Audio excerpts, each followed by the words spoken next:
Hi, I'm Geoffrey Baer, and this is the Great Chicago Quiz Show. Coming up, contestants from all over Chicagoland show us what they know.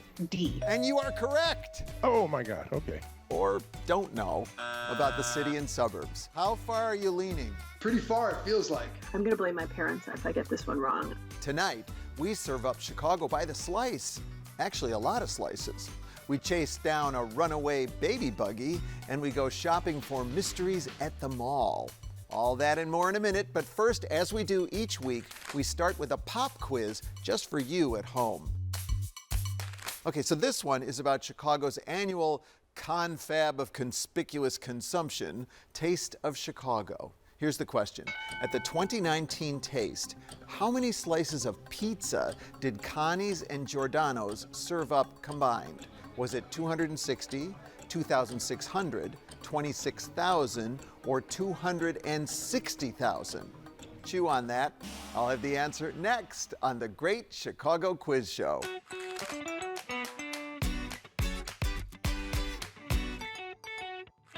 The rules of this game show are simple. Have fun, and no matter how loudly you shout the correct answer at the screen, I can't hear you. But go ahead and shout anyway.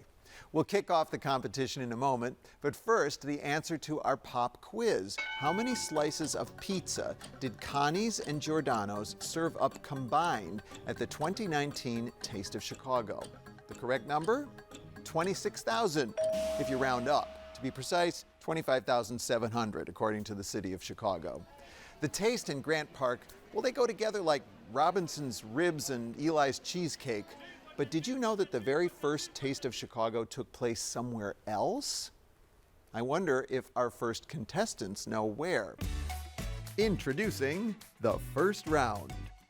And now here's somebody who works in a museum, but you don't have to wait in line to see his artwork because it's out on the street. Gilberto Sandoval. Hi, Jeffrey. How's it going? Does anybody ever tell you you look like Rick Bayless?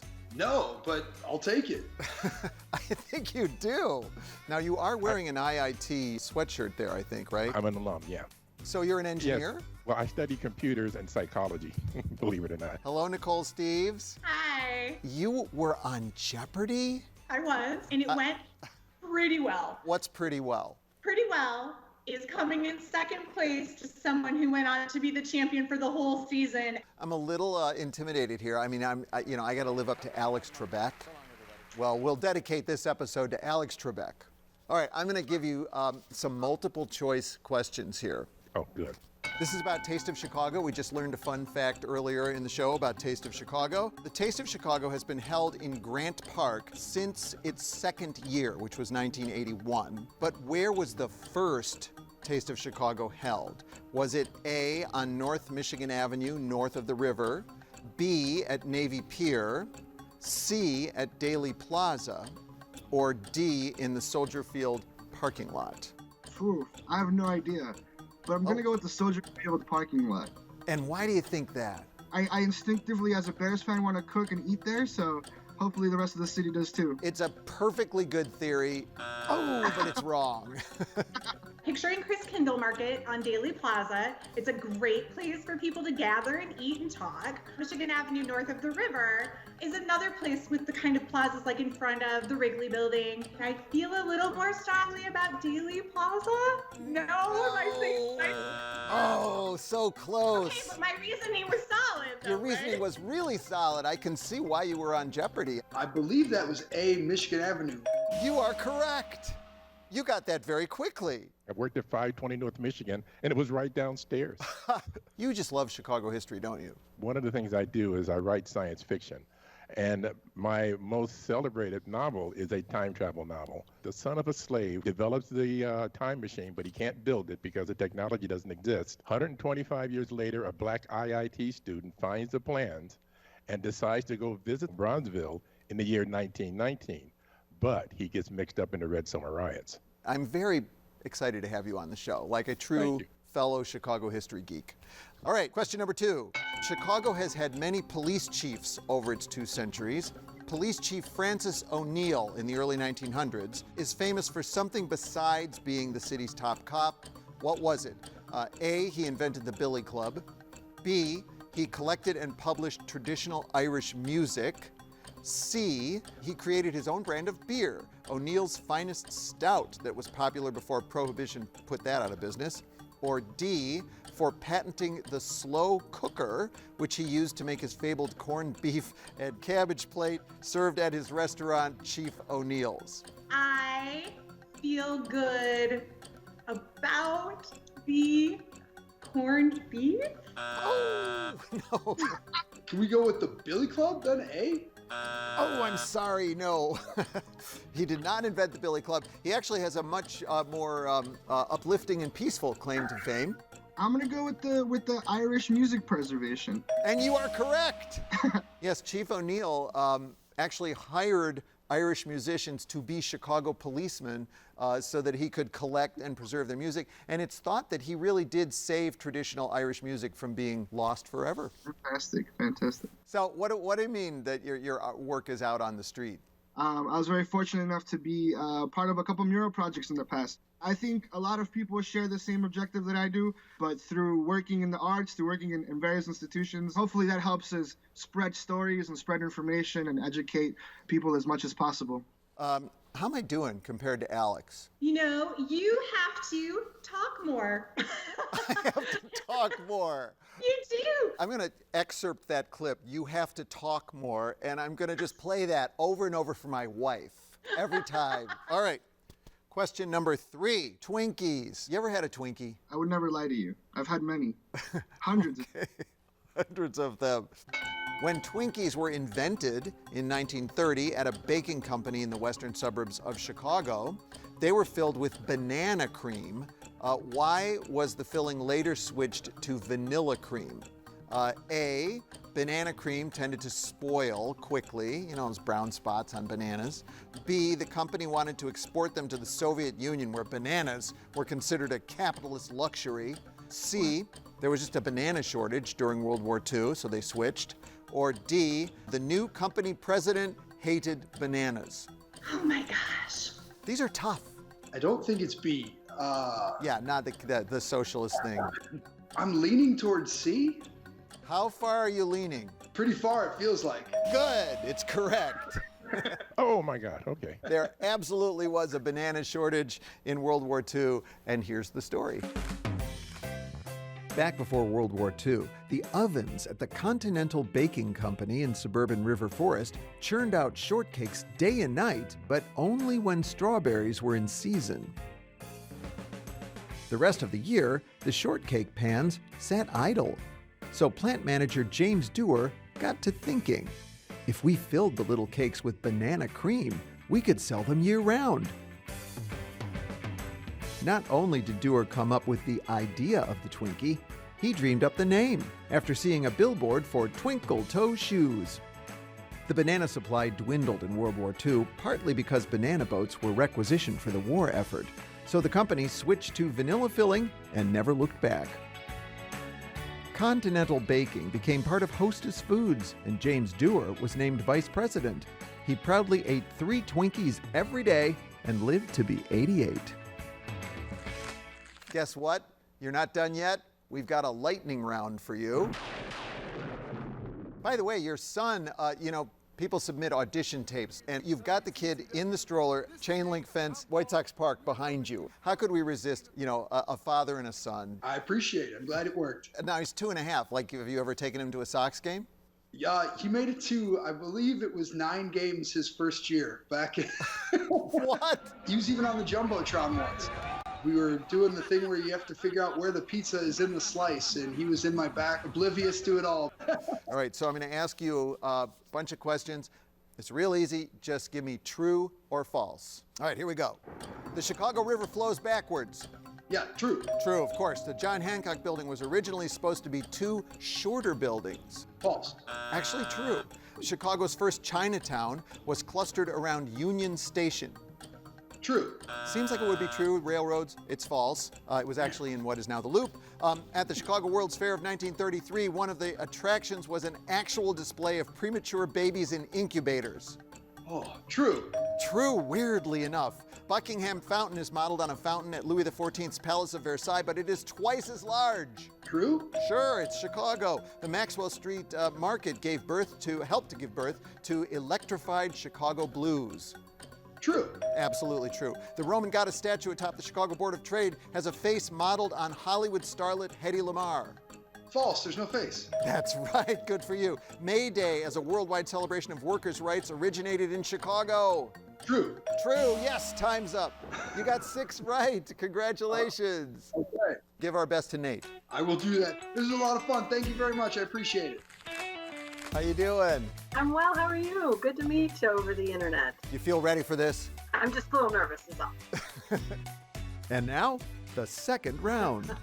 You sound really ready. I am. I'm a little nervous, but I'm excited to be here. I'm really nervous too, so we're okay. No, we're not gonna let you fail. Even if you fail, it doesn't matter, we're gonna have fun. Oh, wait a minute, I remember you.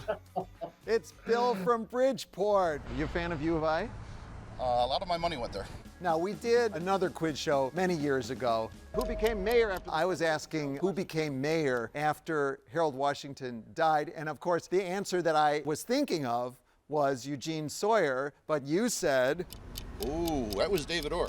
No, Eugene. Oh, David Orr, that's right. That was very good. Your family knows you as a pontificator. They do. Is that another word for windbag? I can tell you what they really call, but no. I believe know-it-all would cover it. But you sort of are. I don't know. We'll find out in a little bit here out there when see your questions. All right, we've got 3 multiple choice questions for you. Ooh, okay, good. Multiple choice is helpful. Okay. Right, you can always guess. All right, here we go. Which movie filmed in Chicago included a famous scene of an unattended baby carriage rolling down the grand staircase at Union Station? Was it A, The Fugitive, B, The Untouchables, C, Adventures in Babysitting, or D, The Dark Knight? Oh, wow. Unforgettable scene if you ever saw the movie. Otherwise, you have to guess. Yeah, I'm gonna have to guess. Seems like it's so obvious that I shouldn't guess it, but I'm gonna guess Adventures in Babysitting. Oh, no. I'm gonna say B. I'm not sure. That would be Kevin Costner's Untouchables. And you are right. He doesn't drop a beat. Yes, it's the scene where Elliot Ness is chasing down Al Capone's accountant at Union Station. Brian De Palma was the filmmaker, so as you can expect, that scene gets a little bloody. Krista Dutt, you actually teach people how to get where they're going without modern technology? Yeah, I had a job where folks would come and live in Chicago for a year and work at a nonprofit for free.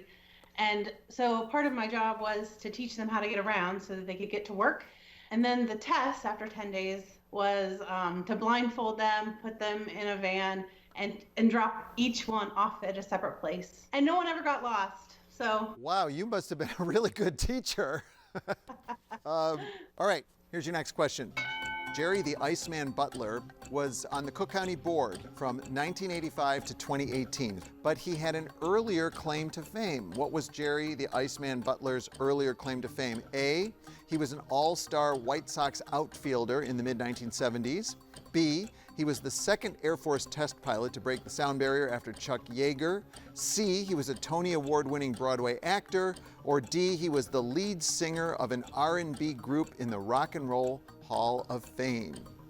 Wow. Okay. I'm going to do great here. On to a great start. Let's think. I'm gonna have to guess. I'm gonna go with A. A, he was an all-star White Sox outfielder. No, I'm sorry, that's not correct. Well, I'm trying to think of sort of the personality of a commissioner and what their sort of approach to life would be. Oh, that's good. Of course, it could be completely the opposite of a politician. So I'm gonna do the one that I think would be the coolest, and that's D. Lead singer to Rock and Roll Hall of Fame. You are correct. Oh, I won the lottery just now. That was amazing. Jerry Butler was in The Impressions with Curtis Mayfield. Oh, wow. I wish I would have known that. Well, you can, it's the internet age, so you can just listen to any of that music. Google it. Jackie Serrato, you're editor-in-chief of the South Side Weekly. That's right. It's based in Woodlawn, and it's a volunteer newsroom. You didn't set out to be a journalist in your life, did you? No, I didn't. I actually didn't go to journalism school. It wasn't part of my life plan, really. But when I came back from college after obtaining my bachelor's degree, I realized that there was this need for better representation of the Mexican community. Soon we started having conversations that needed to be had about, gang violence, about gentrification, about labor abuses in the Mexican community, and a lot of very difficult issues that we just needed to organize around. Fantastic. Thank you very much. Third question. You know where Ford City Mall is? Have you ever been there? Many times. Oh, okay, cool. So it's right out there by Midway. The building that now houses Ford City Mall near Midway Airport was originally built as what? The world's largest vocational school, founded by Henry Ford, that's A. B, the Tucker Automobile Factory. C, a World War II bomber engine factory. Or D, the Tootsie Roll Factory. Wow, you've got me on another trick type question there, Geoffrey. So I grew up at 64th in St. Louis, not far away from Ford City Mall. I can't believe that I don't know this because it just seems like the kind of lore that I would have heard growing up, but I don't. I'm going to blame my parents if I get this one wrong. Absolutely. Mom and Dad, I see you. It's the Tucker factory. Ooh, no. The Tootsie Roll Factory? Oh, I'm afraid not. It was a bomber factory during the Second World War, but afterwards, Tucker bought it from the military and built his cars in there. Cannot fool this guy. I just know that area used to be very industrial. Well, interestingly, B, C, and D are all factories, and all three of those are ultimately true. Wow. And by the way, here's the story. The factory was called Dodge Chicago. It made 18,000 engines urgently needed during World War II for the highly advanced B-29 Superfortress to fly missions in the Pacific. Brilliant industrial architect Albert Kahn had fast-tracked the completion of the 6 million square foot factory. Kahn made his name decades earlier designing the Detroit factory for Henry Ford's first assembly line. After the war, Preston Tucker converted Dodge Chicago to a plant for his futuristic car, but built only 51 Tuckers before going bankrupt. Later, Ford Motor Company built engines here. That's why the mall that occupies about half of the old factory is called Ford City. Today, the other half is still a factory, but not for cars. It produces 64 million Tootsie Rolls every day. All right, here is somebody who has spent the pandemic traveling all over the world without leaving the Chicago area. Lynn Gilbertson, how is that possible? Well, it takes a lot of Google searches and a lot of creativity, but we started this sort of family field trip project in August where we tried to find places in Chicago that felt like they were somewhere else. Both of our kids, we have a 4-year-old and a 7-year-old, and they learn how to travel and respect cultures and appreciate them. So we've visited a total, I think, the count is at 22 different countries since August, and it's been the bright spot of an otherwise long year. I am in awe of this. You really do your homework. Oh, thank you. Well, we're not going to let you go yet because we've got a lightning round for you. List as many area interstate expressways as you can by name, not by number. When I say go, you got 30 seconds. Ready, set, go. Dan Ryan, Kennedy, the Eisenhower, the Edens, the Tuskegee Airmen Expressway, that's where 57 curves, the Jane Addams Tollway, One that goes out to O'Hare. the Elgin O'Hare Expressway. Good, okay, that's time's up. You did fantastic. The rest of them are the Bishop Ford, the Borman, Kingery, the Skyway, Reagan, Stevenson, and the Tri-State. My grandma's going to be disappointed. The Skyway, we used to take the Skyway all the time with my grandma. Sorry, Grandma. Here's somebody who was born in Milwaukee, has a podcast about Milwaukee, lives in Milwaukee. Wendy Bright, did they not tell you this is a show about Chicago? Where am I? It's the third round. What kind of things have you done that to share your knowledge and love of Chicago? I had my own tour business. I gave tours on the river, and just to see how everybody's faces light up when they see our beautiful city. And just to be clear, when you say our beautiful city, you are talking about Chicago, right? Tom Lembo, it says right on your name tag there that you are a saint. What are the saints? Hello. We're a not-for-profit, and our main purpose is to support the huge Chicago theater industry. All right, listen, Tom, I've got a few questions for you about Chicago history. So you're a huge arts and theater fan. Are you a big sports fan? No.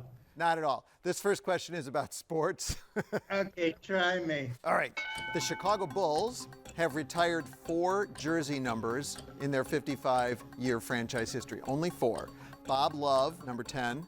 Michael Jordan, number 23. Scottie Pippen, number 33. And which other number? A, Norm Van Leer, number 2. B, Jerry Sloan, number 4. C, Horace Grant, number 54. Or D, Dennis Rodman, number 91. I imagine it was Dennis Rodman. Dennis Rodman. Oh, no. You know, a lot of people have been guessing Dennis Rodman because, you know, he was such a showman, right? I'm going to guess Jerry Sloan. Yes, that is correct. The late, great Jerry Sloan, very legendary bull and coach. Okay, here we go. Rita Alvarez, you are a sci finder? What is a sci finder? So I volunteer at the Museum of Science and Industry, and part of what I do, I make suggestions as to what exhibits they might want to see. Sometimes they'll say, I have a 10-year-old with me. What do you suggest for a 10-year-old? Well, the baby chicks are in the genetics area, and so I'll usually direct them there. So the chickens, after they performed their hatching, they retire to a pleasant, happily ever. We hope it's happily ever after. I don't know if they sell chicken nuggets in the cafeteria there. All right, we'll stop talking about that. All right, here's your second question. When novelist Sandra Cisneros was a child, her family bought their first home on North Campbell Street in Humboldt Park. Cisneros based her breakthrough novel on that street, but changed the name of the street. What did she change it to? A, Mango Street, B, Magnolia Street, C, Division Street, or D, Street of Dreams? I'm going to guess D. Street of Dreams. That does sound like kind of a poetic name, but yeah, you can already tell, not right. Magnolia? Oh, no, I'm sorry. I'm going to go with A, Mango Street. House on Mango Street. And that is correct. Yes. I read one source that said she had to change it from Campbell because she thought it sounded too much like soup. I don't know if that's true or not.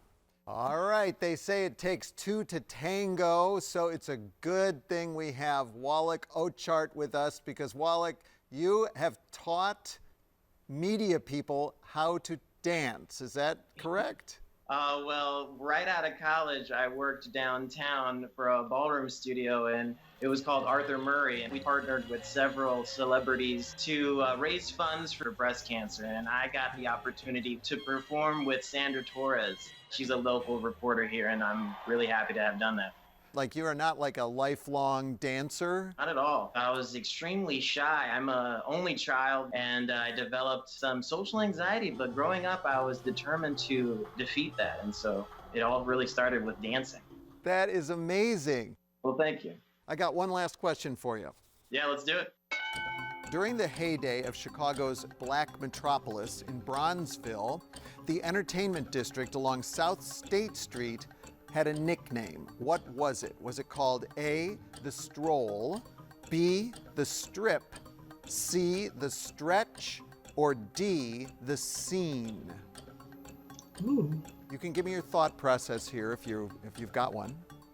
I'm thinking people really dressed up to the nines. Absolutely. I think it was the Strip. The Strip. And like that would be Las Vegas. I'm just guessing the Scene. Oh, that's a good guess, but it's not right. It was a scene. People are out and showing off their best, so I'm going to go with the Stroll. The Stroll. And you are correct. You know your Chicago. It was called the Stroll, and it has quite a history, and here it is. If you held up a trumpet at 35th and State, it would play itself. That was the feeling in the early 1900s when The Stroll, a 2-mile stretch of South State Street, was alive with clubs. Folks dressed to the nines to hear jazz legends like Louis Armstrong and Jelly Roll Morton. The Great Migration had brought 500,000 African Americans to Chicago from the South, and racism confined them to a narrow strip of the South Side. So, they built the Black metropolis here, with Black-owned stores, banks, insurance firms, cosmetic companies, and newspapers. Eventually, 47th Street eclipsed the Stroll with white-owned venues like the Regal and Savoy. The Stroll was bulldozed in the 1950s by the Illinois Institute of Technology to build its modernist campus. Today, Bronzeville is recovering from a period of disinvestment and drawing inspiration from beloved memories of the Stroll. All right, it's almost time to go, but before we do, we always let our contestants turn the tables on me with the contestant's revenge. We have brought back Steve Bellinger. Welcome back, Steve. Oh, you've got a sinister smile on your face. You know it. I don't know. We'll see. Okay. Magnetic wire recording was invented in 1898 by a Dutch engineer. What Chicago organization helped to develop it and make it even more affordable in the late 40s and early 50s? Wow. So this is the precursor to tape recording. Exactly. Like these wire recorders. Exactly. Electronics, so it'd be an electronics corporation in Chicago. I know that Shure is in the Chicago area. Like, this is a Shure microphone here on my tie. All right, I'm going to say Shure. No. Oh, wait. It was Illinois Institute of Technology. It was the Armour Institute, which became the IIT. You're exactly right. Oh, I should have gotten that. I was afraid it was going to be too obvious. It's right there on your shirt. Oh, Lord. I can't believe I didn't get that. We already talked about how he was like this big IIT guy. Well, thanks to all of our contestants. Make sure you tune in again next time for the Great Chicago Quiz Show.